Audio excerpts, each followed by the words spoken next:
She boarded Flight 913 expecting a routine transatlantic journey.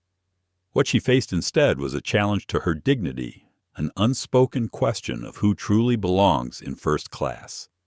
Naomi Ellison, a visionary CEO known for her calm resolve, was told to relinquish her seat.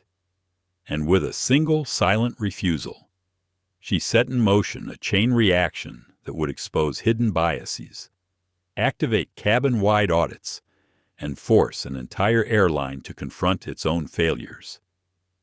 What happens when decorum meets discrimination at 36,000 feet? How does one woman's unwavering stillness become the loudest call for justice, and what truths lie just beneath the hum of the engines?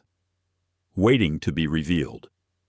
Join us as we unravel the story of Flight 973, a story of quiet power, systemic reckoning, and the moment when a seat became a symbol. If you believe that respect should never be negotiable, hit like, share this video, and subscribe now to Silent Defenders. Let's begin.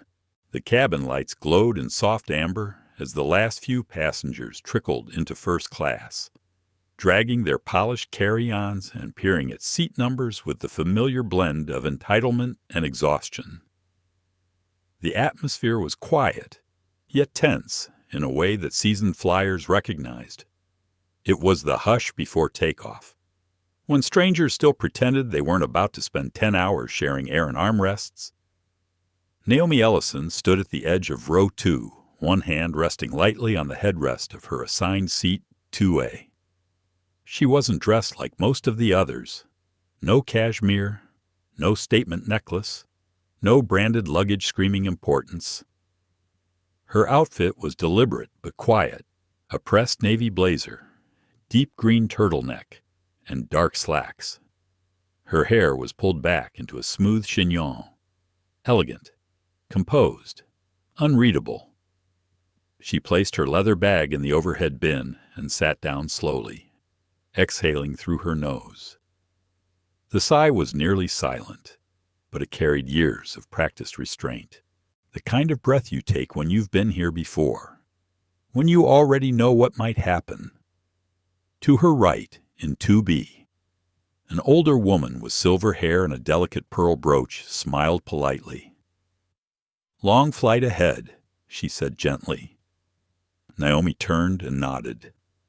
"Let's hope for a smooth one." It could have ended there, just another quiet businesswoman settling into a transatlantic seat. But 3 rows up, the lead flight attendant's voice sliced the air like a paper cut. "Excuse me," she said, her eyes fixed not on Naomi's boarding pass, but on Naomi herself. Naomi looked up calmly. "May I verify your seating assignment?" Naomi reached into her bag and pulled out her boarding pass. Her fingers were steady. She'd done this before, too. 2A, she said, handing it over. The attendant looked at it, then at Naomi, then back again as if her own eyes were malfunctioning. The woman said. "There might be an issue with the manifest. Could I ask you to step aside for just a moment while we sort this out?" No apology, no explanation, just that corporate courtesy tone. Flat, sterile, hiding the sharpness beneath. Naomi didn't move. Not yet. She simply looked at the woman's name tag. Alyssa.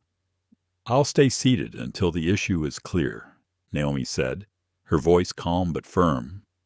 "Let me know what exactly the concern is." Alyssa blinked, not used to pushback that didn't come with heat or volume. She looked around briefly, as though searching for backup. "We've just had a last-minute upgrade and we're trying to resolve a seating conflict," Alyssa said. Naomi raised an eyebrow, but said nothing. Her silence said everything. Alyssa handed the pass back and moved up the aisle. Her heels clicked louder than before. In the cockpit. First Officer Jasper Reed glanced at the passenger manifest again. Something about the exchange bothered him, but protocol didn't always accommodate instinct. Back in row 2, Naomi turned her face toward the window. Outside, ground crew moved like slow choreography beneath a lavender sky, The sun had nearly set. She thought about saying something, calling a supervisor, making it clear exactly who she was. But not yet. Not while they were still assuming she wouldn't. Beside her, the older woman Renee watched with quiet curiosity. "They always check everyone like that?" she asked, low-voiced. Naomi gave a soft smile. "Not everyone." Renee nodded slowly, a flicker of understanding passing between them.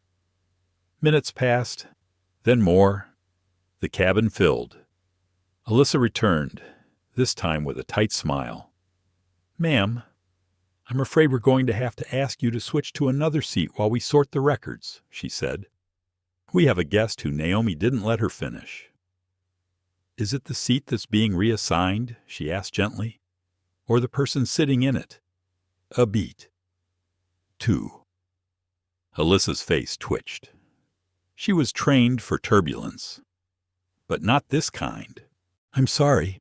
I don't understand the question," she said. "I think you do," Naomi replied, her tone still calm. "But I'll wait here while you check again." Silence expanded between them like air pressure shifting in the cabin. Renee reached into her purse, retrieved a tissue, and handed it to Naomi, not because she was crying, but because the gesture itself said, "I see what's happening." Naomi accepted it wordlessly. Alyssa turned and walked away. 3 rows back, a man in a charcoal suit, Samuel Ortega, tilted his head, now visibly intrigued. He had boarded late but had seen just enough. His phone was in airplane mode, but the screen still glowed faintly, as if waiting to be used. Back in 2A, Naomi sat still, her hands folded, her eyes trained on nothing, her breathing measured, controlled, not because she was afraid, but because restraint was power. And she had learned long ago that sometimes silence was the most undeniable sound of all. Naomi Ellison had long understood the weight of her presence, not just as a woman, not just as a black woman, but as a black woman in power, in rooms that were not built for her, among people who often mistook her poise for permission to disrespect. And yet, she had learned something else, too. She didn't need to explain herself, not right away. Sometimes silence worked better than shouting. Sometimes the most powerful moves were the ones you didn't make yet. She watched the clouds outside the window gather into soft ribbons as the boarding doors sealed. The plane was nearly full. The hum of conversations faded into a hush broken only by the clinking of belts and the shuffle of overhead bins slamming shut. Naomi's seat remained assigned, but her place was still being questioned. She could feel it in the glances, the microsecond of hesitation in Alyssa's voice, the way her body hovered near the curtain that separated first from business, checking, watching, expecting a reaction. She didn't give them one. Not yet. Naomi's fingers brushed across the smooth case of her tablet, tucked neatly into the seat pocket. She could have pulled up her company's ownership file in 3 seconds flat. She could have shown the headlines from Forbes, the shareholder reports, the internal patents filed under her name, but not yet. The pilot's voice came over the speaker, polite and practiced. A warm welcome aboard Altavia Flight 327 en route to Zurich. Estimated flight time 10 hours and 43 minutes. Favorable winds expected over the Atlantic. As the announcement ended, Naomi finally looked up. Not at Alyssa, not at the other passengers, but straight ahead. Her posture was perfect, her silence intact. Across the aisle, a man with a laptop open on his tray table kept stealing glances. She caught one. He looked away. Naomi was used to it. She thought about her grandmother, who'd once told her, "You don't need to wear a crown for them to feel it. Just sit still and wait. They'll trip on their own." She had waited before, in boardrooms where her name had been mispronounced on purpose, at investor meetings where she'd been asked to fetch coffee for men pitching half-baked tech ideas, at the security gates of her own headquarters. This wasn't new, but this was personal. First class was different. It wasn't about privilege. It was about proximity. You weren't supposed to just sit there if you didn't belong, and in the eyes of some, she never would. Alyssa returned mid-flight prep with a clipboard in hand. Her smile stretched tighter than before. "Miss Ellison," she began, hesitating. "Well, there's been an update on the manifest, and we believe there was a double booking in 2A. Our systems now show the seat assigned to a Mr. Bennett, who was upgraded through our loyalty program." Naomi didn't flinch. She leaned forward slightly. "I've had the seat booked for 6 weeks," she said. "Confirmed, under a corporate contract. Do you have record of that?" Alyssa's throat bobbed.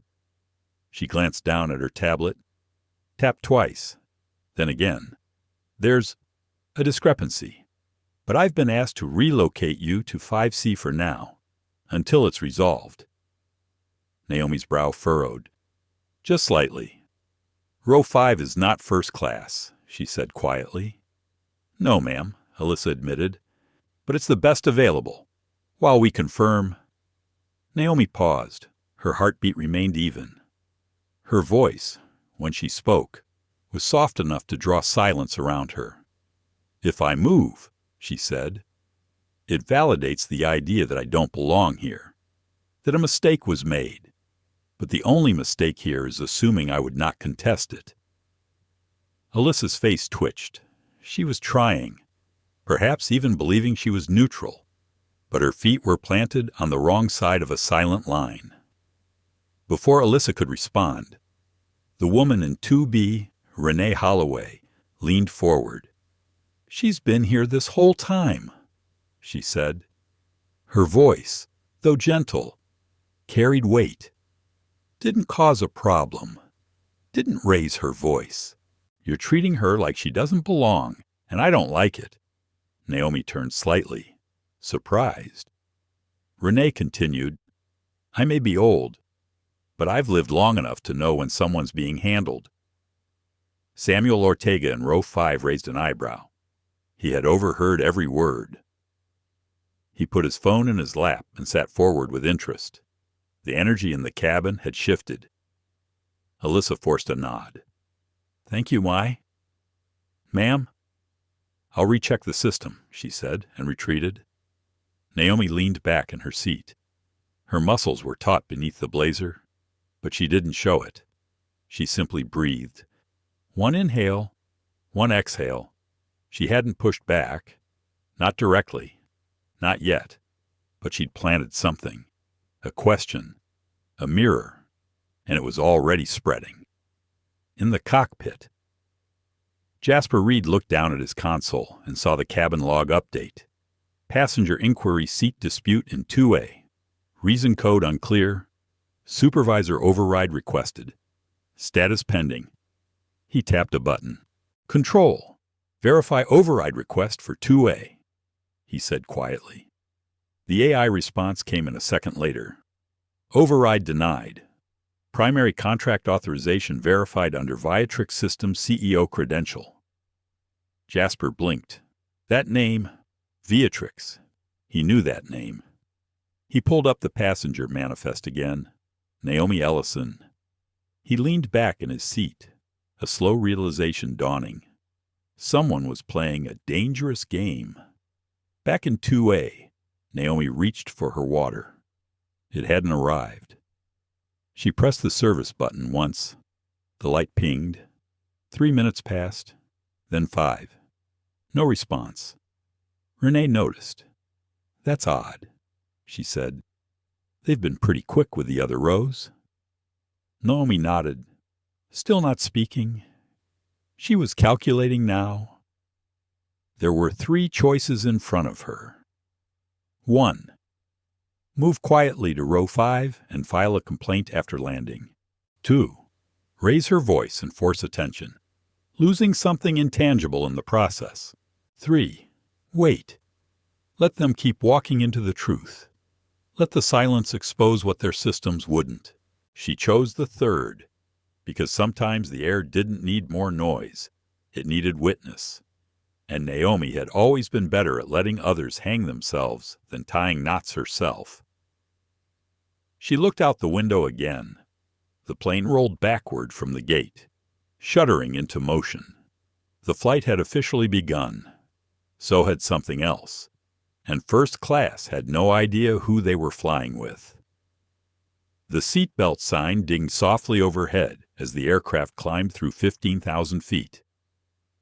The cabin lights dimmed slightly, casting a golden hue across the first-class section.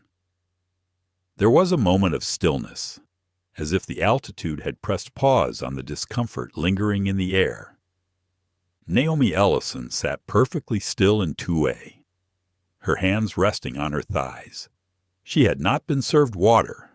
Her request light had gone unanswered, but she had not moved, and that alone was a decision with weight. Across the aisle. Samuel Ortega pretended to scroll through his tablet, but kept glancing toward Naomi.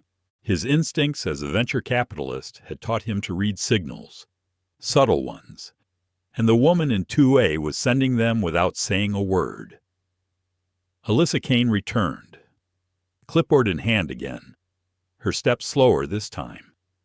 She stood in the aisle, clearly trying to summon the right words. "Miss Ellison," she began, voice overly sweet now. "We've confirmed that there was a clerical error with our internal seating system. However, the loyalty upgrade for Mr. Bennett has already been processed. He's a Diamond Tier member, and we're obligated to honor that." Naomi looked up at her without blinking. "And where exactly does that leave me?" Alyssa shifted her weight. "We have a business-class seat in 5C prepared for you. It offers extra legroom, complimentary service, and I didn't ask for amenities." Naomi interrupted softly. "I asked where it leaves me." Alyssa hesitated, temporarily reassigned. "Just for this flight. Temporarily invisible," Naomi said, finishing the sentence for her. A few rows behind, a passenger exhaled sharply. Whether it was discomfort or recognition, no one could tell. Naomi remained seated. Her tone remained even. "Let me ask a direct question," she said. "Is this decision based on an internal system error, or based on who you expected to be in this seat?" Alyssa's composure cracked for just a second. Her eyes darted to the clipboard, then to the curtain separating first class from the galley. "This isn't personal," she offered, almost too quickly. "But it is," Naomi said. "It always is when protocol bends only in one direction." There was a long silence. Alyssa looked uncertain now, like she had reached the limit of what she could explain without revealing too much. The truth, perhaps, lived somewhere she was not allowed to admit out loud. Naomi leaned back slightly. "I'll remain in 2A until someone with actual authority explains the change to me directly. Not an automated system, not a clipboard, a name, a title, a reason." Alyssa's jaw tightened. She turned and walked briskly toward the galley. In the cockpit, First Officer Jasper Reed watched the notification screen light up again. Cabin escalation flagged in row 2. Passenger refusing reassignment. He tapped his headset. "Control. This is First Officer Reed. Can you confirm executive credential override associated with seat 2A?" A pause. Control AI responded with precision. "Confirmed. Executive override active. Passenger Naomi Ellison. Credential level owner. Tier Viatrix Holdings." Jasper leaned back in his chair. "Owner tier." He looked at Captain Hargrove, who was adjusting navigation settings beside him. "Captain, we may have a situation in first. The woman in 2A isn't just a passenger. She's someone with real stakes. Captain Hargrove didn't look up. Let the crew sort it out. We're airborne now. But Jasper wasn't convinced. Something about the pattern didn't feel procedural. It felt rehearsed. Back in 2A, Naomi reached into her bag and retrieved a soft leather folio. She opened it carefully and removed a set of documents. Not flashy, not theatrical, just names, policies, investor stakes, and a full cabin purchase agreement signed 3 weeks prior by her company's legal division. She placed the folder on her lap without opening it for others to see. Not yet. But it was there. Visible. Present. A quiet signal that the silence was no longer one of submission. It was one of strategy. Renee Holloway, still seated beside her, leaned slightly closer.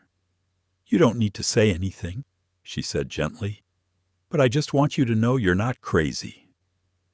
They looked surprised when you didn't fold. That tells me everything.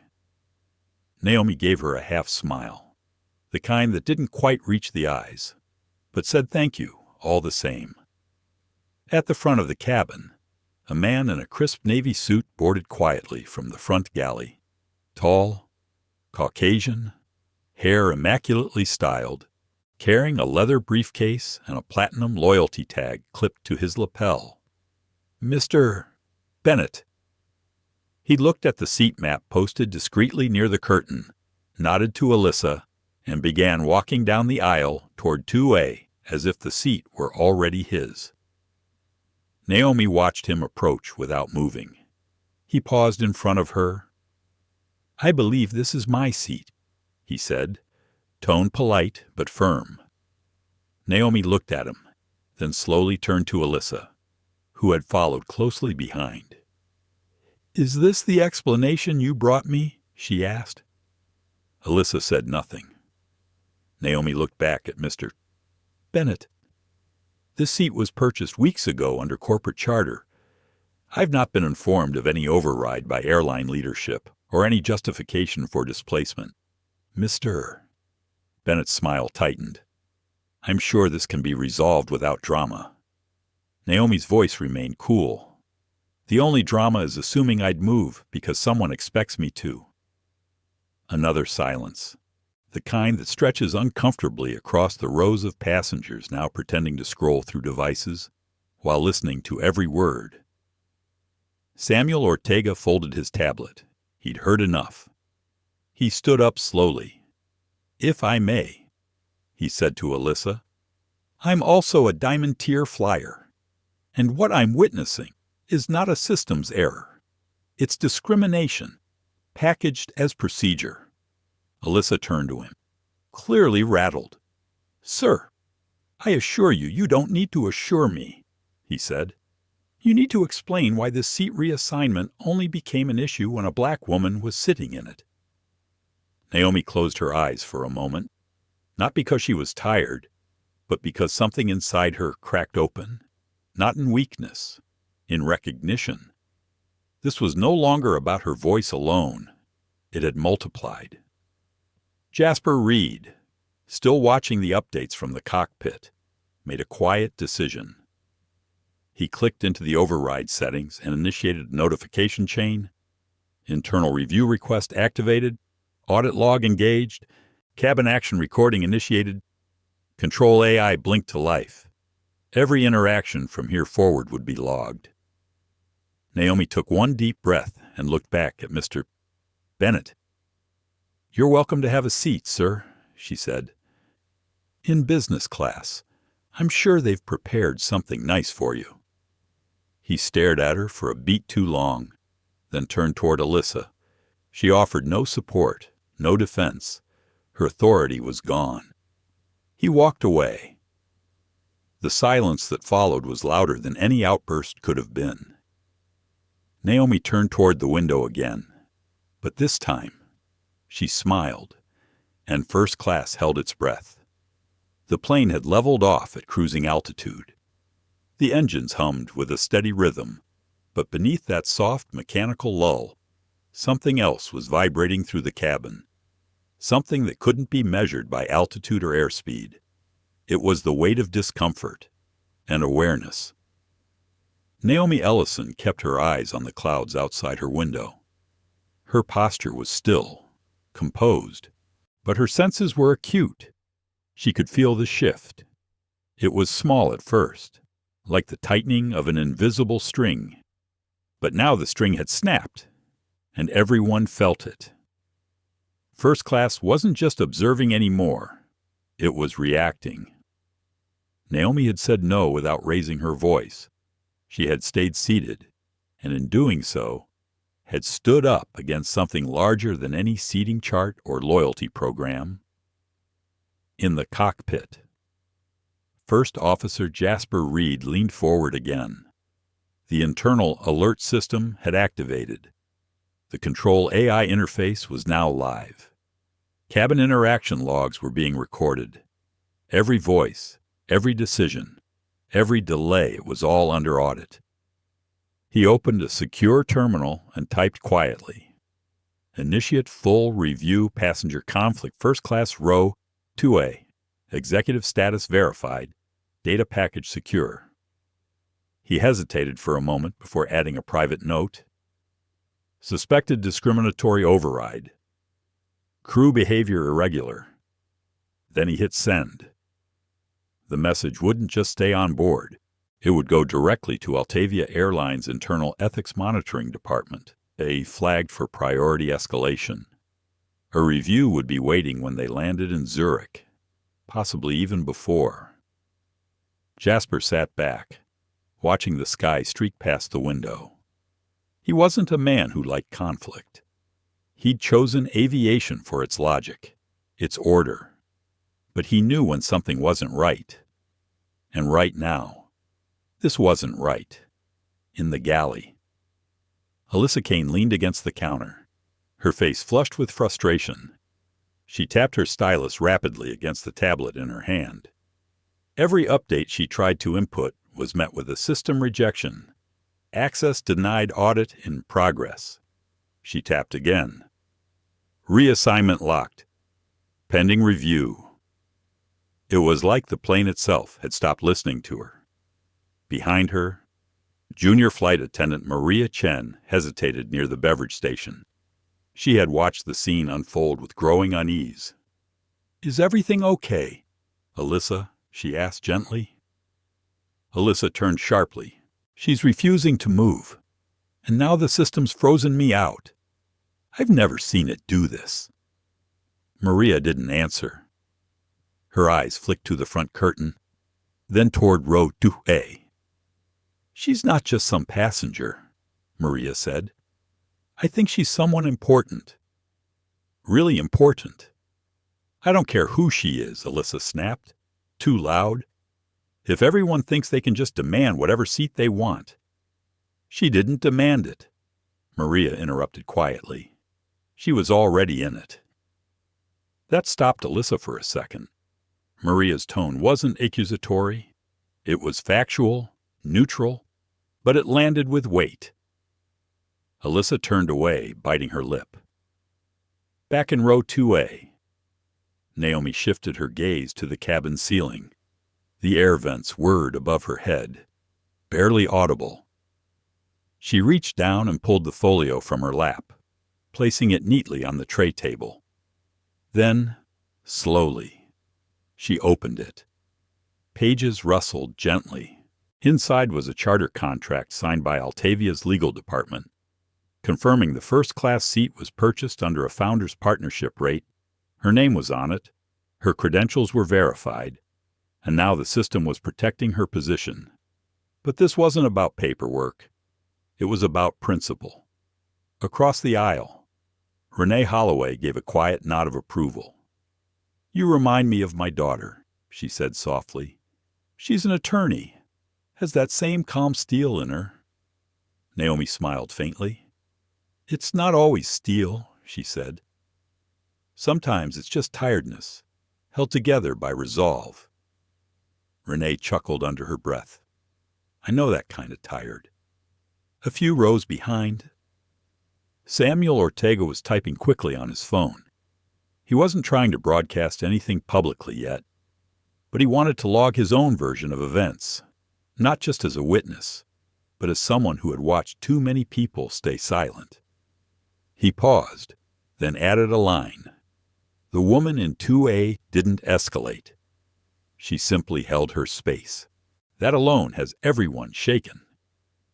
In the back of the plane, whispers were beginning to circulate among the crew. A strange sense of tension passed through business class, bleeding forward toward the curtain like a fog. Passengers didn't know the details, but they felt the change in energy. They noticed the missing water service, the glances exchanged between crew, the stiffness in the air. Back in the galley, Alyssa tried one more time to access the override. Denied. Audio logging active. She stepped back and slammed her tablet shut. This was no longer about a seat. This was now about her job. Naomi leaned back in her chair and closed her eyes for a moment. Her mind drifted not to legal consequences or public statements. Not yet. Instead, she thought of the little girl she used to be, sitting in the back of a church pew, swinging her feet because they couldn't touch the floor, listening to her mother's voice rising in song, watching her grandmother's quiet hands knead cornbread dough in a kitchen that smelled like stories. That girl never dreamed of owning a company. She just wanted space. Space to be whole, to be left alone when she was right, to be seen, not scrutinized, to sit in a chair she paid for without someone deciding she must be out of place. That little girl lived inside her still, and right now, she was holding her hand. Naomi opened her eyes. The plane rumbled slightly with a pocket of turbulence. Renee glanced at her, a little uneasy, but Naomi stayed perfectly still. The world could shake. She would not. In the cockpit, Jasper noticed another update from control. Log entry passenger 2A credential verified. Cabin staff reassignment under audit hold. Recommendation: no further escalation without captain directive. He tapped the intercom. Captain, we've got a full system audit running on row 2A. We're locked out of reassignment until landing. Captain Hargrove frowned. This woman's a CEO of Viatrix Holdings, Jasper said. Multi-sector. Global contracts. She's not just a CEO. She's probably a major shareholder in Altavia's parent group. The captain let out a slow breath. Well then, he said, we'd better not make any more mistakes. Back in first class. Naomi gently folded the folio closed. She didn't need to show it to anyone now. The plane knew, the crew knew, and the silence around her had shifted from suspicion to awe. The seat had never been just a seat. It was a mirror. And in that mirror, they were all beginning to see who they truly were. The air inside the aircraft had grown heavier, as if every breath carried the weight of all that had gone unspoken for too long. First class was quiet, but no longer peaceful. The kind of silence that had settled was the kind that made people fidget, shift in their seats, and pretend to scroll through their phones while stealing glances toward row 2A. Naomi Ellison was still seated, still composed, and still waiting. She had not argued, she had not shouted, but the gravity of her stillness had pulled the attention of every soul around her into a quiet orbit of awareness. The whispers began with row 3. I heard she's some kind of executive. No, not just an executive. I think she owns part of the airline. Are you serious? Then why did they try to move her from behind the curtain? A man in his early 40s leaned forward, speaking in a low voice to his wife. If this goes public, it's going to be a nightmare for them. His wife, a teacher from Connecticut, said nothing. She was staring at Naomi, studying the way she held her head upright, how her fingers gently pressed against the edge of her folio like she was holding on to something deeper than paper. Meanwhile, in the front galley, Maria Chen stood with her hands tucked into her apron, pretending to organize napkins. She wasn't fooling anyone. Her face showed the inner conflict plainly. Alyssa was pacing. "She's weaponizing the system," Alyssa muttered under her breath. She knew exactly what to do to get attention. Maria kept her eyes low. "Maybe she didn't want attention," she said softly. "Maybe she just wanted to sit in the seat she paid for." Alyssa turned sharply. "You saw the way she looked at me, like I was beneath her." Maria looked up at that. Her expression was gentle but firm. "She looked at you like she was tired of proving herself. That's not the same thing." There was a pause between them, a long one. Alyssa turned away, eyes burning. Back in row 2A. Naomi let her eyes scan the cabin once more. The glances were no longer subtle.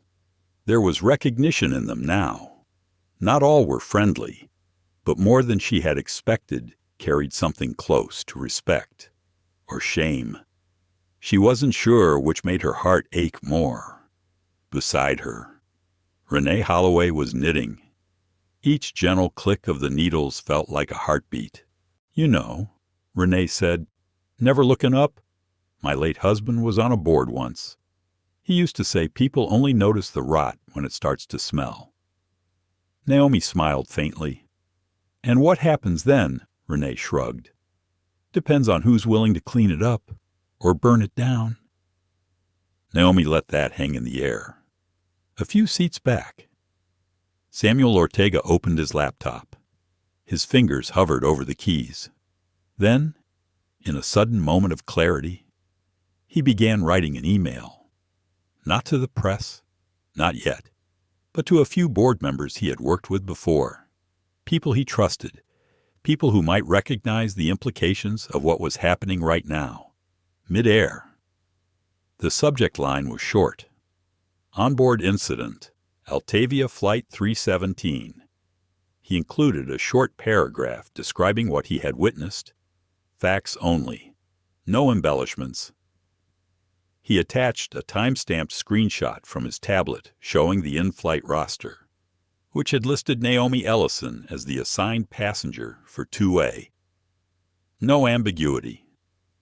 Then he hit send. Somewhere in the aircraft's back-end server, Control AI noted the surge in passenger activity. 3 texts sent referencing the word discrimination. 4 flagged searches regarding Altavia's customer conduct policies. 2 internal crew messages requesting clarification on audit protocol. It was like the plane itself was starting to awaken. In the cockpit, Jasper Reed leaned back, rubbing his temple. He had flown hundreds of flights, many with awkward moments, but never one like this. Never one where silence felt like the loudest voice in the room. He opened his secure channel again and typed another log note. Crew failing to de-escalate. Passenger 2A remains non-disruptive. Recommend advisory notice to legal. Captain Hargrove glanced over at the screen but said nothing. The wrinkles at the corners of his eyes deepened. He had flown longer than Jasper. He had seen the industry evolve, and he knew when a single flight stopped being just another route and became a moment that would live beyond the runway. "Keep it steady," he said quietly. "Back in first class." Naomi took a slow sip of water. Maria had finally brought her a glass without comment. No apology, but no delay either. It was a gesture, small, late, but not meaningless. Naomi looked up and caught Maria's eye. Maria hesitated, then gave the smallest of nods. It wasn't redemption. It wasn't an alliance, but it was human. A few minutes later, a message scrolled silently across the top of the crew's tablet interface. Passenger 2A, clearance confirmed audit hold, active cabin command override, locked, do not reassign. Alyssa stared at the screen. She had worked for this airline for 12 years. She had memorized every emergency protocol, rehearsed every evacuation script, but nothing in the training manual had prepared her for what it felt like to be told no by the aircraft itself. No reassignment, no justification, no way out. Her authority had been suspended. The passengers didn't cheer. There was no applause, no dramatic moment, just a wave of stillness that passed over the cabin like a breeze through an open window. Naomi exhaled slowly. This wasn't victory. It was only the middle. There would be questions, reports, interviews, and undoubtedly consequences. But for the first time in a long time, she wasn't thinking about all of that. She was thinking about her niece, who had texted her that morning wishing her luck before the big Zurich meeting.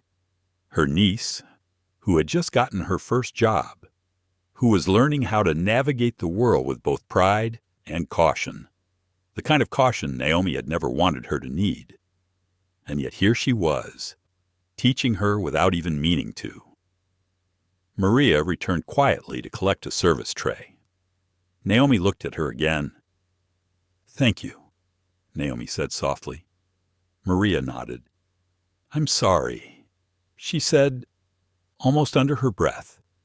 For earlier, Naomi didn't reply. She didn't need to. Forgiveness was not always a conversation. Sometimes it was just a choice not to return the harm. A few rows behind, a middle-aged man closed his laptop and said to no one in particular, "This flight's going to be written about. Mark my words." And someone else whispered back, "It already is." The aircraft floated smoothly above the Atlantic Ocean, a silver thread slicing through a sky painted in soft gradients of blue. At this altitude, time seemed suspended, yet tension inside the cabin only grew heavier. Naomi Ellison closed her eyes, trying to focus on the rhythm of her breath. In, out, in, out. That was the only thing she could control for now. Everything else, the whispering passengers, the audit system humming silently in the background, the unread messages likely piling up on her phone, felt distant. But one thing was close, the ache in her chest. It wasn't fear. Not exactly. It was something quieter, something older, a kind of sorrow she had carried for years, tucked behind polished smiles and executive summaries. She had fought too hard, for too long, just to have a seat in the room, and now even that seat was a battlefield. Across the aisle, Renee Holloway had stopped knitting. Her yarn sat idle on her lap as she studied Naomi, not with pity, but with something closer to respect. "You don't flinch," Renee said softly. Naomi opened her eyes. She didn't respond immediately. "I do," Naomi said eventually. "Just on the inside, where no one sees it." Renee reached for her water. Even steel bends when it needs to. Doesn't mean it's weak. That landed somewhere deep. Naomi offered a small smile, the kind born more of gratitude than joy. Meanwhile, in the cockpit, First Officer Jasper Reed scanned a new system update. A direct communication from Altavia's Executive Operations Hub had come through. Marked confidential. Priority 1. It contained 3 lines. Passenger 2A is Naomi Ellison, CEO Viatrix Holdings, confirmed Tier 0. Partner Access advised Captain to initiate silent protocol. Jasper looked at Captain Hargrove, then read it aloud. The captain leaned back, exhaling slowly. "Well," he muttered, "we've just become the opening paragraph of someone's memoir." Jasper tapped the comm switch. "Silent protocol it is." Silent protocol was rare. Used only when executive-tier passengers faced possible misconduct or discrimination that might lead to formal inquiry. It triggered a full operational lockdown on decisions affecting that individual. Every staff action involving Naomi would now be monitored, transcribed, and analyzed live. Inside the cabin, the shift was invisible to most. But for Alyssa Kane, It arrived with a silent message across her tablet. Cabin protocol silent. All actions monitored. Command structure reassigned. Direct communication with row 2A restricted unless requested. She stared at the screen, then at Naomi. And for the first time that flight, Alyssa hesitated. Maria Chen stood behind her, watching. She didn't say a word. She didn't have to. The power dynamic had inverted itself. In row 5, Samuel Ortega received a text from a board contact. Saw your email. We're already aware. Legal's reviewing. This could escalate fast. Be careful how close you stand to the fire. Samuel rubbed his forehead. He hadn't expected it to move this quickly. But then again, it wasn't just about a seat anymore. It was about an institution, a mirror, a moment too reflective to ignore. He glanced toward Naomi, quietly admiring her stillness. It wasn't passive. It was measured. He had worked with CEOs before. He knew the difference between arrogance and restraint. Naomi wore neither.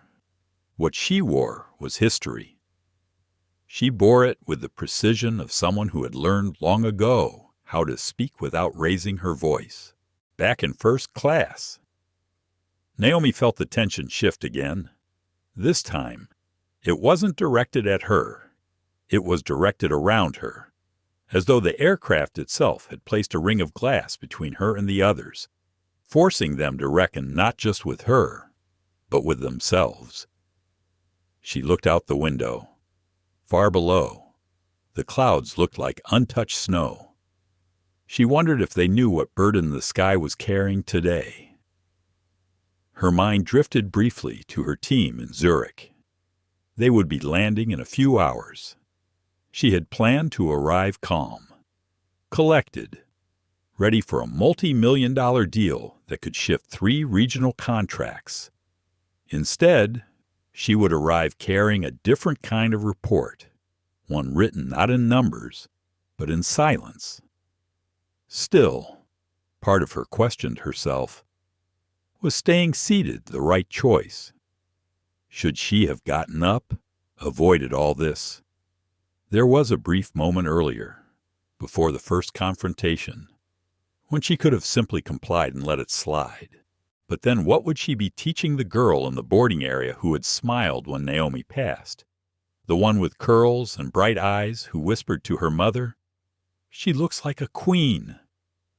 Was that girl watching now from economy? Was she learning? Naomi took another slow breath. The answer didn't come easy. But it came. Yes, staying had been the only choice. Not for pride, not for revenge, for precedent. Naomi reached for her water again, her hand steady. As she sipped, she noticed something out of the corner of her eye. Maria Chen was watching her, not with fear, not with resentment, with curiosity, with reflection. Maria stepped forward slowly and leaned in. "Would you like anything else?" "Ms. Ellison," she asked. Naomi blinked once, then nodded. "Just some tea, if you have it." Maria smiled gently. "I'll bring it right away."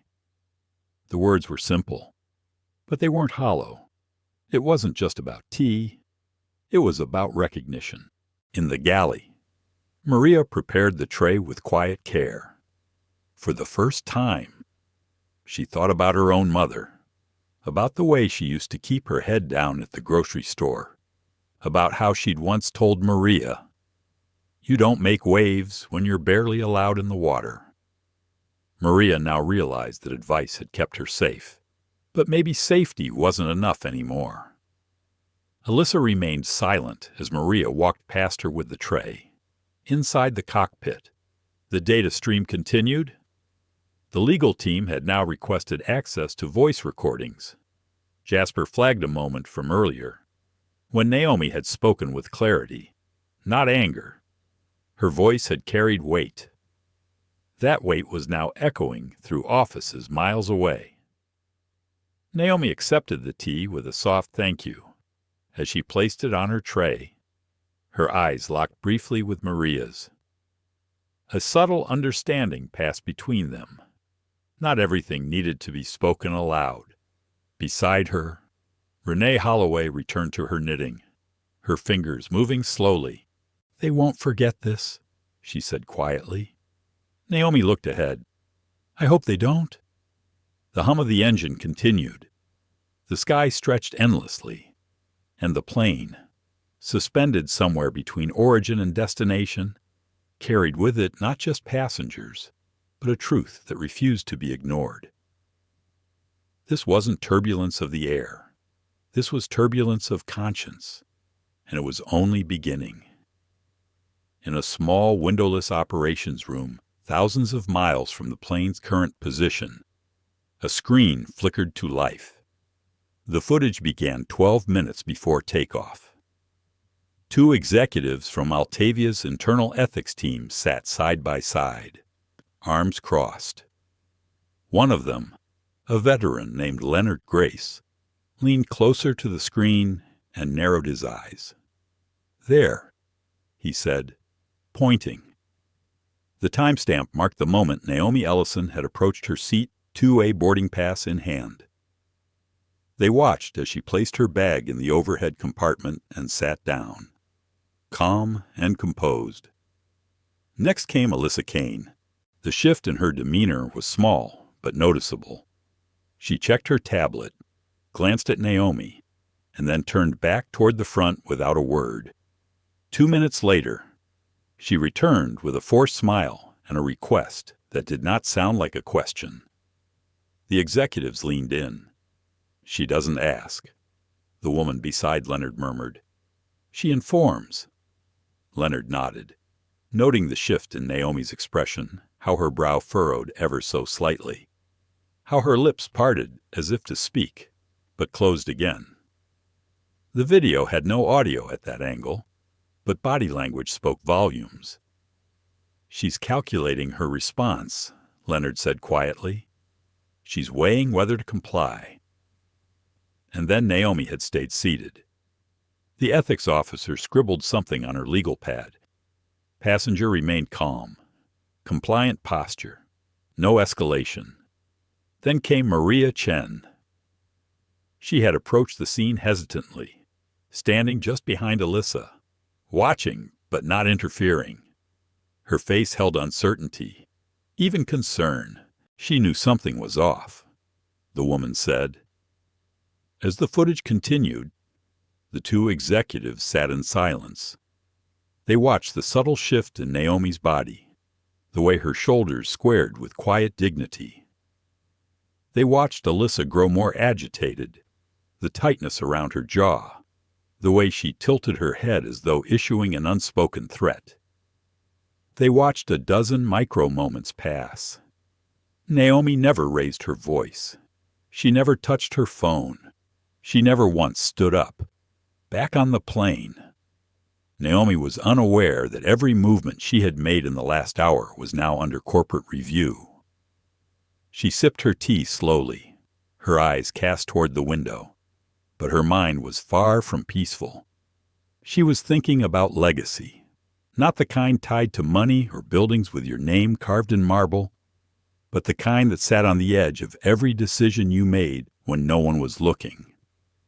The kind that spoke to who you chose to be, even when it cost you comfort, even when it cost you silence. 2 rows back. Samuel Ortega closed his laptop again and leaned forward slightly. He had been watching Naomi since the incident began, and the longer he observed her, the more he felt something unfamiliar in his chest. Shame. Not for what he had done, he hadn't participated, but for how easily he might have been the one to stay silent in another setting, for how long he had benefited from a system that didn't question his right to belong in first class. He took a slow breath and pressed the call button above his seat. Maria arrived moments later. "Could I speak to the captain?" he asked politely. Maria looked surprised but nodded. "May I ask what it's about?" Samuel smiled softly. "Just tell him a witness is requesting to be recorded." She blinked, then nodded again and turned away. In the galley. Maria relayed the message. Jasper Reed raised an eyebrow. Captain Hargrove tapped a key on the console. "Patch him in," he said. "Secure line." A few moments later, Samuel's voice came through. "This is Samuel Ortega, passenger 5B. I want to state for the record that Ms. Naomi Ellison did nothing wrong. She was calm, respectful, and in the right seat. What happened should not have happened." Hargrove nodded as he listened. "Noted. Mr. Ortega, your statement is recorded and acknowledged." Samuel paused before continuing. "I don't know what your protocol is for this sort of thing, but I hope to God it doesn't involve silence." Then he hung up. In the operations room, Leonard Grace reviewed the new statement with interest. He's a known quantity. His colleague said, "Stanford, former mergers counsel. If he's speaking out, this isn't just a complaint. It's a signal." Leonard nodded. The footage was still rolling. It had now reached the moment where Naomi sat back and simply waited, unmoving, unyielding.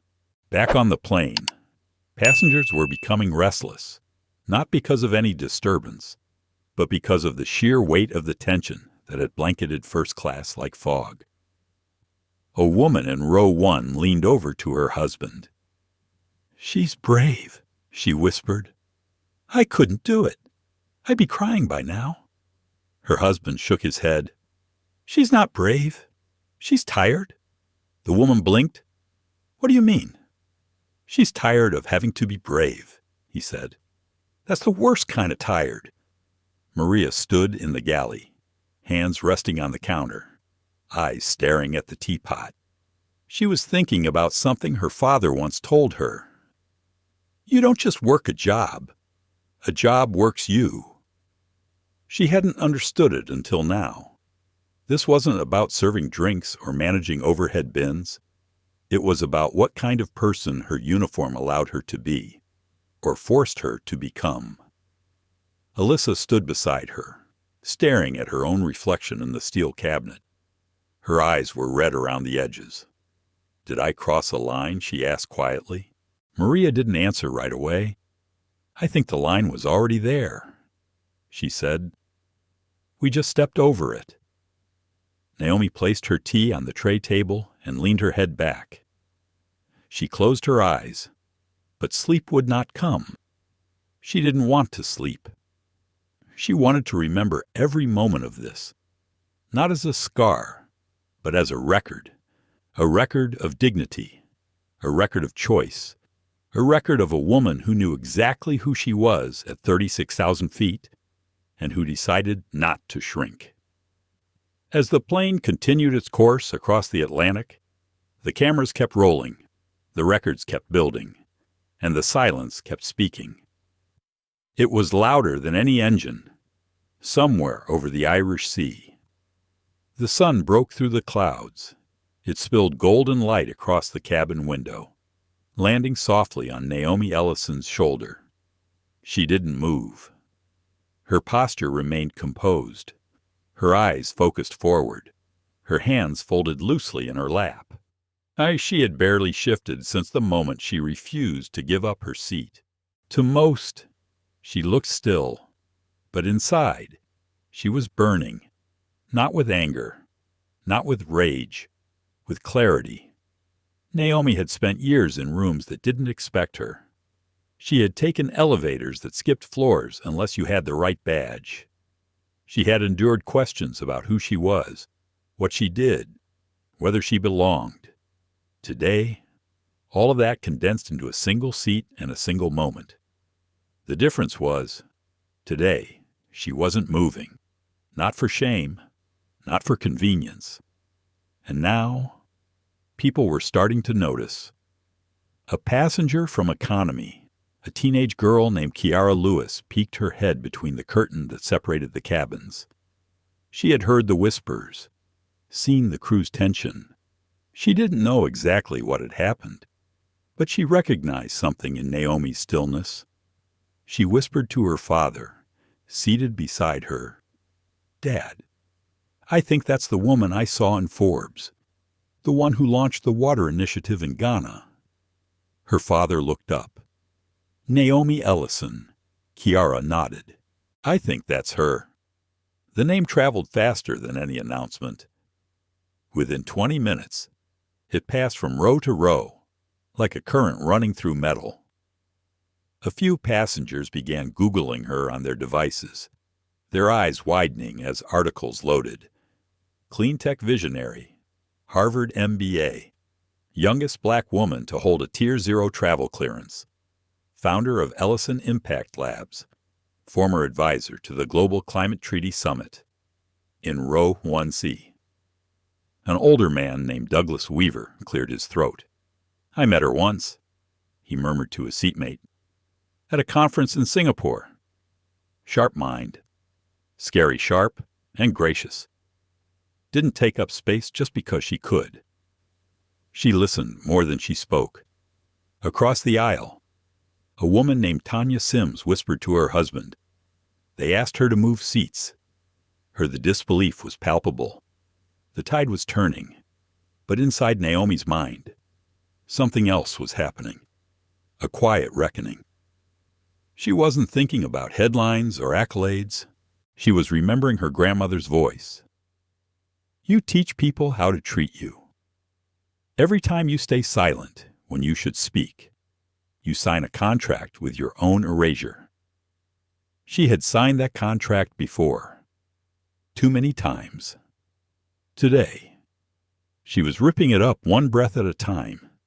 In the cockpit. Captain Hargrove glanced at the monitor again. Passenger 2A had become the highest priority file in the aircraft's history. Legal was now involved. Corporate social teams were already drafting contingency statements. And yet, the cabin remained eerily calm, because the storm wasn't noise.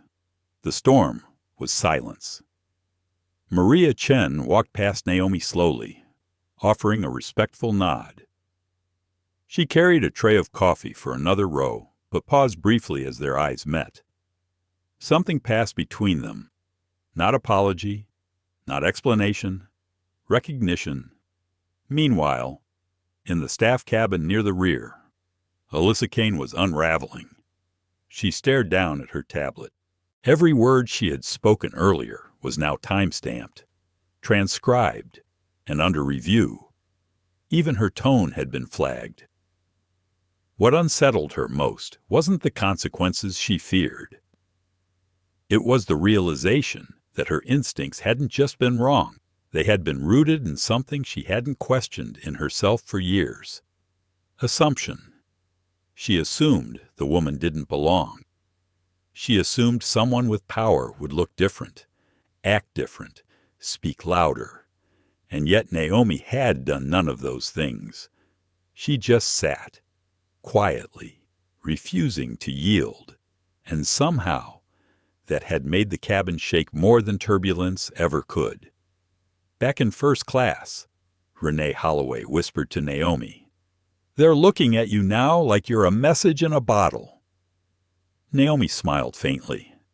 Let's hope they open it. Passengers who had once stared in confusion now looked on with a strange mixture of admiration and discomfort. Admiration for the composure. Discomfort for what it revealed in them. In row 6, a businessman named Anthony Wu finally stood. He walked up to Maria and asked quietly, "May I speak to her?" "Off the record." Maria looked unsure, but nodded. Anthony approached Naomi slowly, his voice low. "Ms. Ellison, I just wanted to say, I saw what happened. I didn't speak up earlier. I should have. I'm sorry." Naomi looked at him, not with resentment, but with clarity. "I appreciate you saying that." She replied, "But don't say it for me. Say it for the next person. The one who doesn't have a title behind their name." Anthony nodded, his throat tight. "I will." As he turned to leave, Naomi's gaze fell on a child Kiara, the girl from economy. She had made her way toward the front with her father, who gently nudged her forward. Naomi offered a soft smile. "Hi." Kiara's voice was quiet. "I just wanted to say, you inspire me. I want to be like you." Naomi tilted her head. "You already are." The girl beamed. The silence returned, but now it was charged with energy. Passengers whispered her name, not as gossip, but as testimony. In Zurich, messages were beginning to pour into the airline's press office. Journalists had caught wind of a situation in first class involving Naomi Ellison. The company's VP of Communications stared at the flood of inquiries and knew immediately this wasn't a delay or a seat dispute. This was a symbol, and symbols, once awakened, could not be put back to sleep. Inside the plane, Naomi gently pressed the armrest button and reclined her seat just slightly, not because she needed comfort, but because she finally could. She turned to the window one last time before descent began. The sun was higher now, the clouds thinner, and below them, the world turned, unaware that something had shifted in its orbit. Not in headlines, not in hashtags, in the hearts of those who saw stillness and for the first time understood its power. The wheels of Flight 973 touched the tarmac with a whisper. The landing was smooth, uneventful, and on time. But as the aircraft rolled toward Gate 22 at Zurich International, there was nothing ordinary about what was waiting. Inside the cabin, most passengers stayed seated, unusually quiet. There was no scramble for bags or urgent tapping on phones. Instead, there was stillness, a kind of reverent pause, as if they knew this flight would be remembered differently, not for turbulence or delay, but for what a woman in Seat 2A chose not to do. Naomi Ellison opened her eyes as the plane slowed. Her fingers rested lightly on the armrest. Her breathing was calm. On the surface, she looked peaceful, but inside, she was preparing herself. She had no idea what had been said, or shared, or streamed, but she knew the world was watching. She could feel it. She had felt this before the shift in air, the way rooms turned when truth could no longer be ignored. From the cockpit, Captain Hargrove's voice came through the speaker, unusually clear. "Ladies and gentlemen, welcome to Zurich. Please remain seated as we complete taxi and receive clearance for gate disembarkation. We appreciate your patience." His tone was level, professional, but behind it, Maria Chen heard something different, a nervous edge. She glanced toward the front, where Naomi remained seated, hands now folded again in her lap. In the row across the aisle, Renee Holloway gave a slight nod. "They're going to try to spin it," she murmured softly, her voice barely a breath. Naomi turned to her. "I know. Are you ready?" Naomi looked out the window. The gate came into view. Lights, uniforms, ground crew. As ready as I've ever been. Maria moved down the aisle, preparing for doors to open. She had changed her hair during the flight, tying it back neatly, tucking in loose strands. It wasn't vanity. It was armor. She paused briefly next to Naomi, hesitating. Then she spoke in a low voice. "Whatever happens next, I hope you know. I saw it. All of it. And I won't forget." Naomi nodded. "You have a choice. Maria, so do I. What matters is we use them." The seatbelt signs chimed off, but no one moved. From the first row to the last, passengers remained still, eyes forward, waiting. For what? They weren't entirely sure, but something told them not to rush. Alyssa Kane stepped into the aisle. Her face was pale. Her hands trembled slightly as she lifted the intercom. "Doors to manual," Cross-check. Her voice cracked. Gate agents appeared on the bridge. There were more of them than usual. One wore a blazer with an airline pin. Another held a tablet and headset. A third had a laminated badge clipped to his lapel. Legal, PR, corporate. Jasper Reed, the first officer, exited the cockpit and stood near the galley. He didn't say a word. He didn't need to. His posture had changed since takeoff. There was no confidence now, only reflection. The front door opened, and silence met them. No cheers, no confrontation, just the quiet reality of consequence. Samuel Ortega stood first. He didn't gather his bag. He didn't look around for permission. He simply walked to Naomi's row and extended his hand. "Ms. Ellison?" She looked up. "I believe the world owes you more than a statement, but this is mine." He shook her hand firmly and stepped aside. Renee stood next with effort. She reached into her coat and took out a small notebook. She placed it gently on Naomi's tray. "Page 32. She whispered. Naomi gave a small smile. "I'll read it." Then the row behind them stood, and the one after that, not pushing to leave, not scrambling to beat the clock, standing in quiet solidarity. One by one, they began to disembark. As each passed Naomi's row, they nodded. Some paused. Some whispered thank you. No one looked away. By the time Naomi stood, she was the last passenger left in first class. She stepped into the aisle with grace.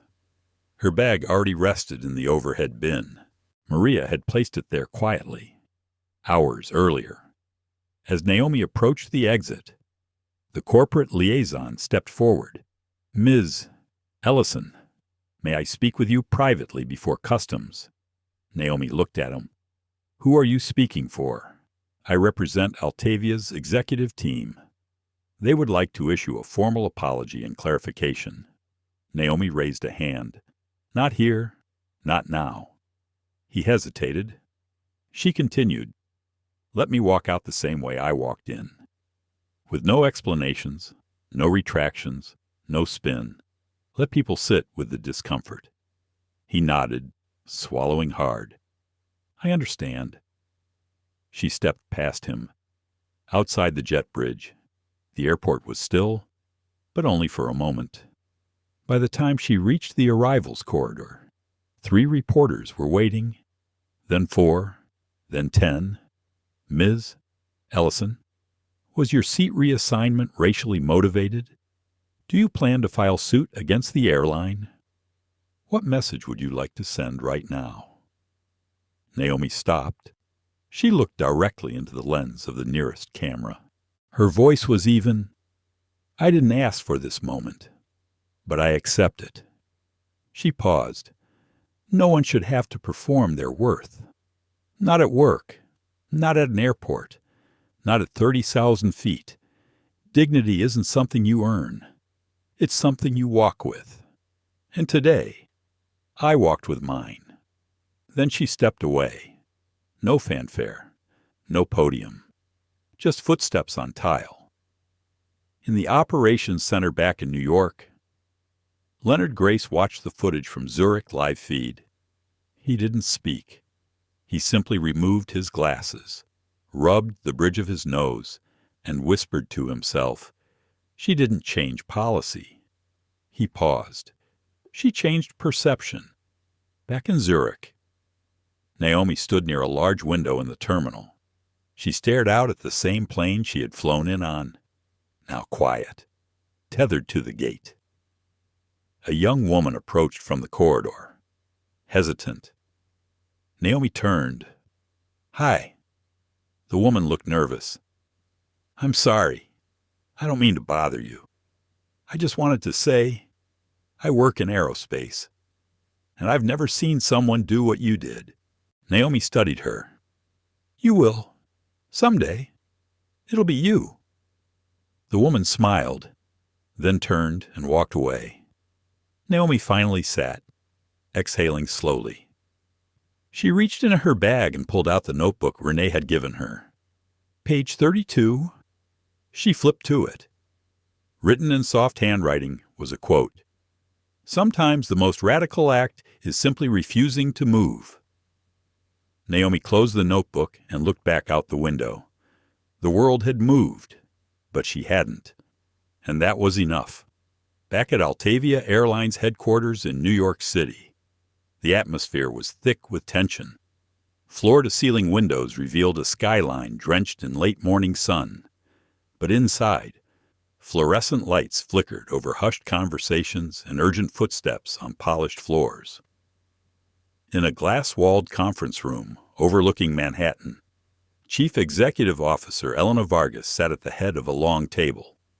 Around her, department heads from legal human resources, public affairs, operations, and ethics waited. Their faces told a story of sleepless nights and crisis meetings. On the table lay a single document, a memo that had already rippled across the entire organization in the few hours since Flight 973 landed in Zurich. Its title was short, direct, and underlined in red.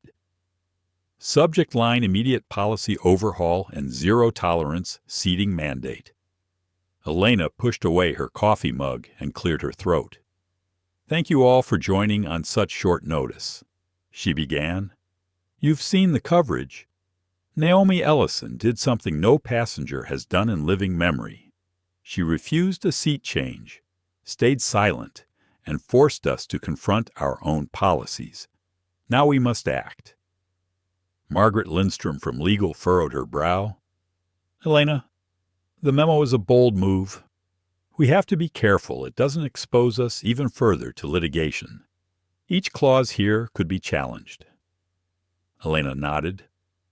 "I understand the risk, but the cost of inaction is greater. We need a zero-tolerance policy on seating discrimination. Period. No exceptions. We need transparent seating protocols that cannot be overridden by any individual or group unless it's logged in real time and visible to passengers." Thomas Kwan from operations adjusted his glasses. "That means updating our systems globally. We have 500 aircraft. Each will need a software push, crew training, passenger communications. It is a massive undertaking, not to mention the cost." Elena leaned forward, her eyes steady. "Do it. We'll allocate the budget. This is not about cost. It is about integrity and survival." In the corner, Jasmine Patel from Public Affairs swallowed hard. She knew exactly how viral the Flight 973 story was. Millions of views. Front page of every major outlet. Social media was awash with Naomi's calm defiance. "This is a PR goldmine if handled correctly," Jasmine said. "But it could also backfire if we appear to be capitalizing on someone else's struggle. We need to frame it as learning and growth, not marketing." Elena nodded. "Agreed. Draft a public statement that acknowledges our failure, apologizes without qualifying language, outlines the new seating policy, and commits to a full cultural audit. I want it ready to release before the end of the day."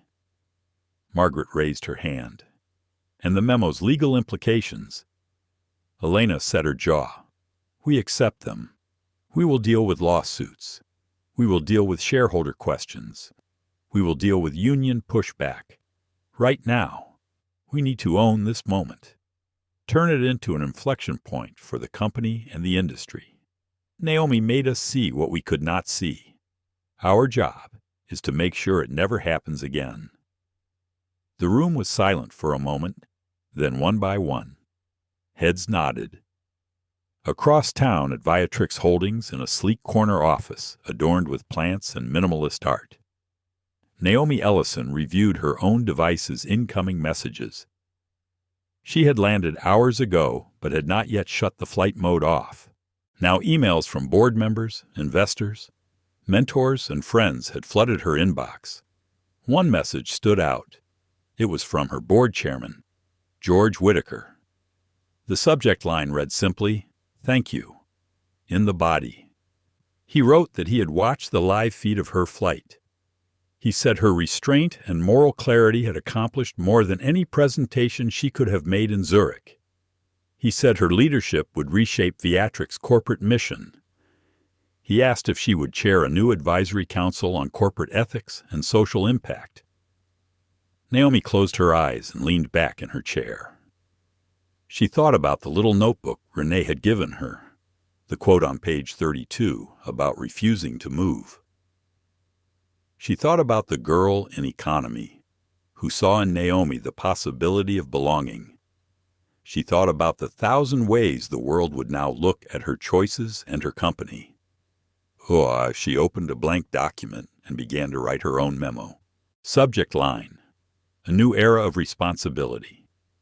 She paused. In the airlines headquarters, Elena Vargas stood alone in the empty conference room. The others had filed out to execute their action items, but she lingered. She stared at the memo on the table. She could still feel the echo of Naomi's calm voice, each word measured and precise, a lesson in dignity that bypassed profit margins and investor decks. Elena reached out, picked up the memo, and read it again. She pressed her phone to her ear. "Get me Naomi Ellison. I need to speak with her." Moments later, Naomi's assistant answered, "She is preparing board materials in Zurich. Would you like me to connect you?" Elena said yes, her voice steady but urgent. When Naomi's voice came on the line, it was a moment of convergence. Two leaders connecting across industry and challenge. "Ms. Ellison, this is Elena Vargas from Altavia Airlines." Naomi listened. "I want to thank you personally, not as a passenger, not as a CEO, as a leader. What you did forced us to change. I've just issued a company-wide memo. Policy will change today. Public statement will go out in hours. I need your counsel on how best to move forward." Naomi exhaled. "Thank you for calling. I believe you should invite your frontline employees to join the conversation. Host listening sessions, not just in New York, but across all hubs. Let them share their experiences. Then incorporate that feedback directly into training and policy language." Elena nodded, even though Naomi could not see her. "That's exactly what I need. You have a gift for turning pain into progress." Naomi paused. "The hardest part is making sure the change lasts. Not just at Altavia, but in every workplace where someone's worth is judged by who they appear to be. It's not just about seats on a plane. It's about presence in a world that often doubts you before it hears you." Elena felt a lump in her throat. Wise words. I won't forget them. Naomi said goodbye and hung up. Elena took a deep breath. She knew the real work was only beginning. A memo in an email chain was one thing. Changing culture was another. But at least now they had a roadmap.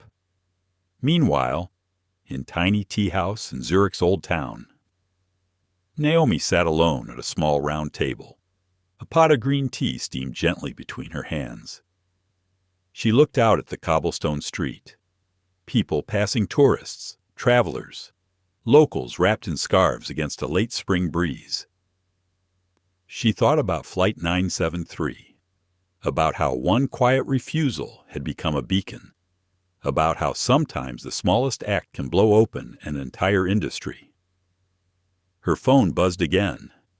It was a text from Kiara, the teenage girl who had approached her on the jet bridge. "Thank you for making me believe I belong. I start college in a month. I hope to change the world like you did." Naomi smiled and texted back, "Keep your seat." She closed her phone and took a slow sip of tea. The warmth filled her, calm and steady. The world had shifted that day, but in that moment, it felt simple. Just leaves rustling in the spring wind. Just a stewardess offering kindness. Just a woman holding her ground. Light filtered through the window, painting the table gold, and Naomi allowed herself a moment of quiet gratitude, because sometimes change begins with a single breath. The morning newspapers in Zurich featured bold headlines about the in-flight incident. International wire services picked up the story. In London, the Financial Times ran an analysis column. In New York, a late-night show invited a panel to debate corporate accountability. In Washington, a civil rights group issued a statement praising Naomi Ellison's quiet protest as a turning point in American air travel. At Altavia Airlines headquarters, the response was a blur of calls, messages, and press requests. Jasmine Patel in public affairs found her inbox overflowing with interview invitations for Elena Vargas. They had scheduled live TV, radio spots, and podcasts. They planned a town hall for employees. They drafted white papers on bias mitigation. Meanwhile, at Viatrix Holdings in Zurich, Naomi Ellison's team was inundated with congratulatory messages. Her phone buzzed constantly. Board members wanted to meet. Investors wanted assurances that this event would translate into broader brand elevation and social impact opportunities. Nonprofit leaders asked her to join speaking circuits and advisory boards. And yet Naomi remained in her small tea house, sipping tea and staring out at the square. She felt the world had shifted beneath her feet, but she also felt the precariousness of influence. Change was not an event. Change was a process. She reopened her laptop and typed a brief statement for Viatrix's internal memo. Subject beyond Flight 973. She wrote about dignity, responsibility, and the lessons learned. She outlined a second advisory council focused on inclusive leadership. She asked for nominations from every level of the organization. She reminded her colleagues that policy change was only as strong as the culture that sustained it. In New York, Elena Vargas held a televised town hall in the Altavia Conference Auditorium. Employees and media filled the seats. Cameras rolled. Lights glowed. She stood at a podium flanked by her executive team and a live feed of Flight 973 data metrics. She began. Today, we witnessed a moment that reminded us why we exist. Our mission is to connect people, but more importantly, to respect them as human beings. We failed that mission on Flight 973, and we cannot and will not let that happen again. She invited frontline staff to share their experiences. A young flight attendant spoke about the discomfort of enforcing rules without understanding their impact. A gate agent described the awkwardness of reassigning seats without clarity. A pilot discussed the ethical dilemma of silent protocols. As each person spoke, the auditorium filled with a collective exhalation. It was a release of tension. It was a confession. It was a commitment. Back in Zurich, Naomi reviewed the transcript of the town hall. She noted each promise made, each initiative launched. She sent a follow-up email to Elena. Subject partnering on empathy. She proposed joint workshops between Viatrix and Altavia on empathy training. She offered to host an executive exchange program. She suggested they commission a study on passenger trust and safety. Elena replied almost immediately. Subject, let's schedule. She wrote, let us meet next week at the airfield. Suppose we board a plane together. Suppose we fly side by side. Let actions speak as loudly as words. Naomi smiled. Across Europe and North America, social media continued to buzz. The hashtag "she held her seat" trended for days. Influencers created memes celebrating stillness. Airlines scrambled to audit their own seating policies. Industry trade journals published op-eds on the ethics of customer service. Even the International Civil Aviation Organization issued a notice encouraging member states to review discrimination protocols on board. In a small community college lecture hall in Detroit, Professor Anna Morales showed students the video of Naomi's flight. She paused the playback at Naomi's quiet nod to Kiara Lewis, the teenager from economy. Notice how she doesn't raise her voice, Anna told her class. Notice how she asserts herself without aggression. That is leadership rooted in self-respect and empathy for others. What can you learn from that? The students scribbled notes. Some nodded. Others stared at the screen, thoughtful. In Chicago, at a conference for corporate diversity officers.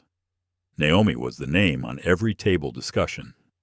Panelists debated whether her action constituted resistance, advocacy, or leadership.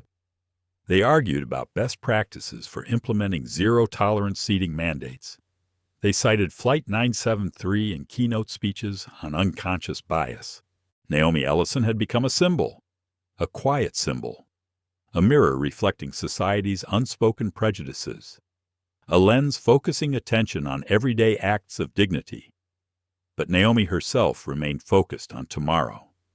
In Zurich, she prepared to return to the airport. She and Elena would co-host a live workshop for Altavia staff and Viatrix employees. They would discuss the incident, the policies, and the path forward. The workshop would be broadcast internally and offered as a learning module to other airlines. But that was next week, today. Naomi finished her tea, gathered her coat, and stepped out into the crisp spring air. She walked toward the airport tram, where headlines plastered the glass panels caught her eye. Black woman CEO changes airline industry with silence. First class melts down. Sparks global reform dignity in Seat 2A forces policy overhaul. She allowed herself a small smile. Her action had been silent, yet the response was deafening. In another part of Zurich, Kiara Lewis sat in class, distracted. Her teacher noticed the reticle of her eyes drifting toward her phone.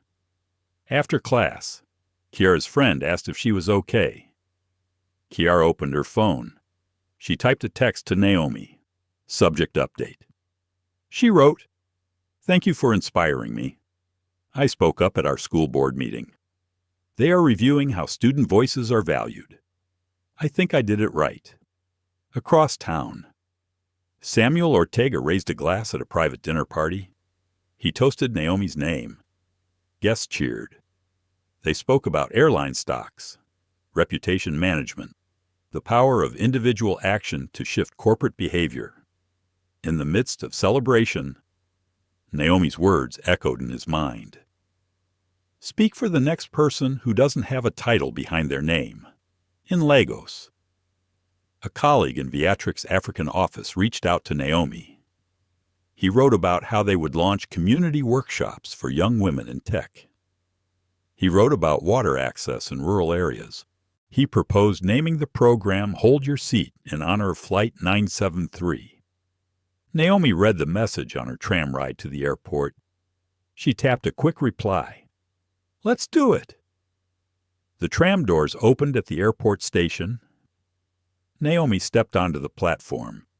She could see Altavia's shuttle waiting to take her into the terminal. The driver waved. She waved back. Inside the terminal, a small group of journalists congregated near the arrival screen. As Naomi approached, they flashed cameras and called her name. She stopped. She looked around. She saw her own face on the flight tracker display. Naomi took a deep breath.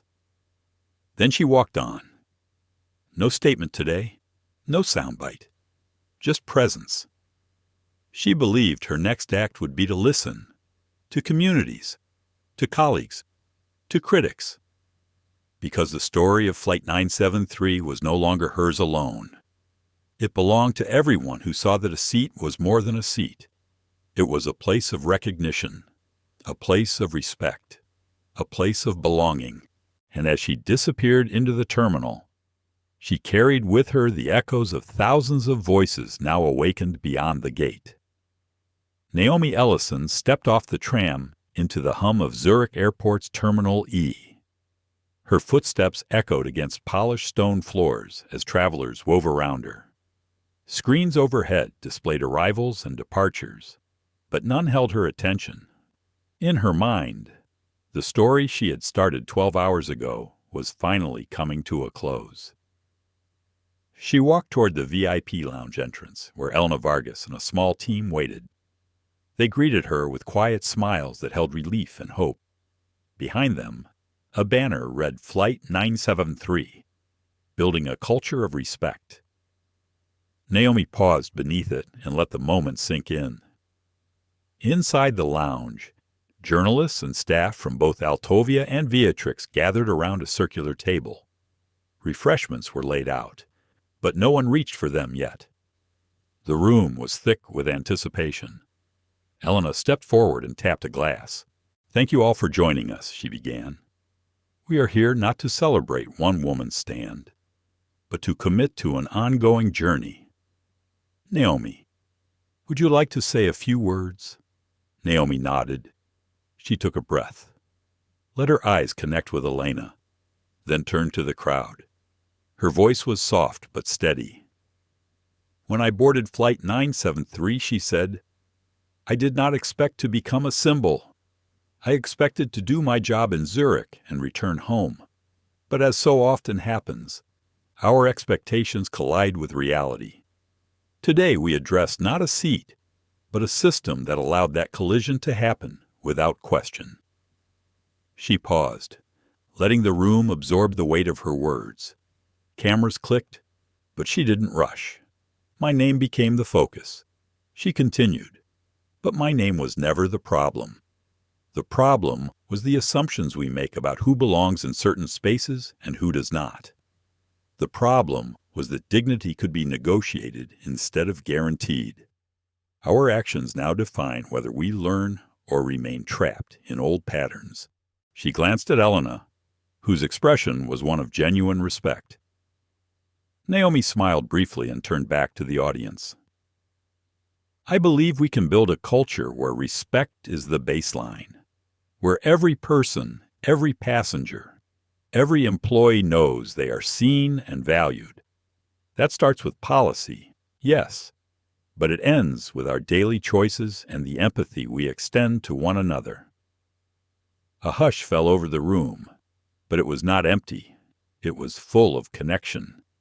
She continued, "In the days since the flight, I have received messages from young people, CEOs, veterans, flight attendants, gate agents, and people who simply want to be heard. Their stories are now part of this conversation. Policy changes alone cannot capture the human experience. We must listen." Elena stepped forward and placed a hand on Naomi's shoulder. "Thank you for reminding us why we do this work," she said. "Today we launch not one initiative, but a platform for ongoing dialogue. Workshops, listening sessions, mentorship programs. We will track progress publicly and hold ourselves accountable." Naomi nodded. "Let's make sure our follow-through is as strong as our intentions." The crowd murmured in agreement. Drinks and plates were suddenly less important than the commitments exchanged in that moment. Naomi's gaze drifted to the floor-to-ceiling windows overlooking the runway, where Flight 973 sat ready for departure. Soon it would take off again, carrying a new crew and new passengers. She imagined the next traveler who would pass through first class, unaware of the story that had unfolded there. She hoped the crew would greet them with genuine respect. She hoped the systems would serve everyone equally. Her thoughts were interrupted by a tap on her elbow. Kiara Lewis stood there, holding a small piece of origami folded into a paper crane. "For you," the teenager said, handing it over. "It's a symbol of hope." Naomi accepted it, touched by the gesture. "Thank you, Kiara. That means a lot." Kiara beamed and slipped away before anyone could treat her like a celebrity. Naomi watched her go, remembering her own childhood, longing to belong. Across the room, Samuel Ortega approached Elena and Naomi together. "I just wanted to say," he began, "in my line of work, we talk about influence. You've redefined it, not by force, but by example. Naomi smiled. Example is the only true form of leadership. Elena agreed. Let's ensure that example inspires change beyond our two companies, other airlines, other industries. This has to be bigger than us. Naomi felt a thrill of possibility. She thought about the water projects in Ghana, the tech incubators in Nairobi, the mentorship programs that were taking root because of this moment. She thought about communities around the world where people still struggled to sit at tables reserved for others. She felt their presence with her now. She turned back to the group. Let's begin with that. Let's open these workshops to other industries, to nonprofits, to schools, everyone who faces a door that won't open for them.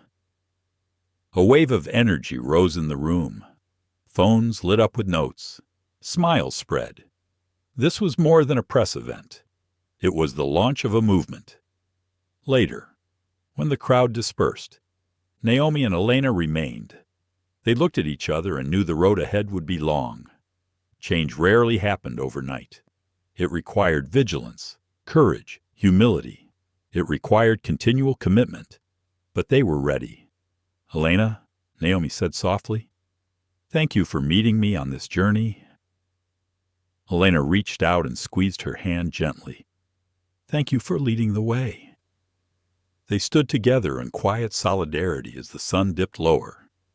Beyond the windows, Flight 973's engines roared as it prepared for departure.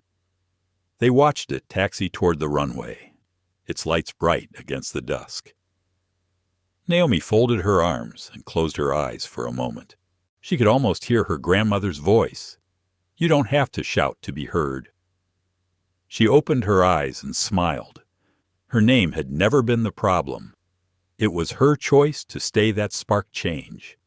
And as Flight 973 lifted into the sky once more, Naomi Ellison knew that somewhere aboard, a cabin crew treated every passenger with the respect they deserved. That somewhere, a child dreamed a little bigger. That somewhere, a new chapter of dignity had begun. The terminal lights softened into evening, and in that glow, two leaders stood ready to keep the promise of Flight 973 alive, long after the seatbelt signs had turned off for the final time.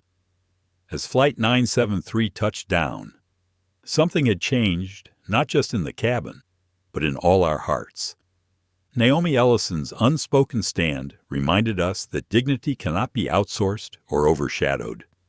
We witnessed a quiet heroism that spoke volumes of love for ourselves, respect for others, and an unambiguous rejection of discrimination. Yet this is more than one moment, more than one flight. It's a call to action in every space where bias still breathes. If her silence moved you, let your voice carry it forward. Like this video, share it with your circle, and subscribe to Silent Defenders for more stories that challenge, inspire, and empower. Together, we'll keep the conversation alive and ensure that every seat, everywhere, is a place of belonging.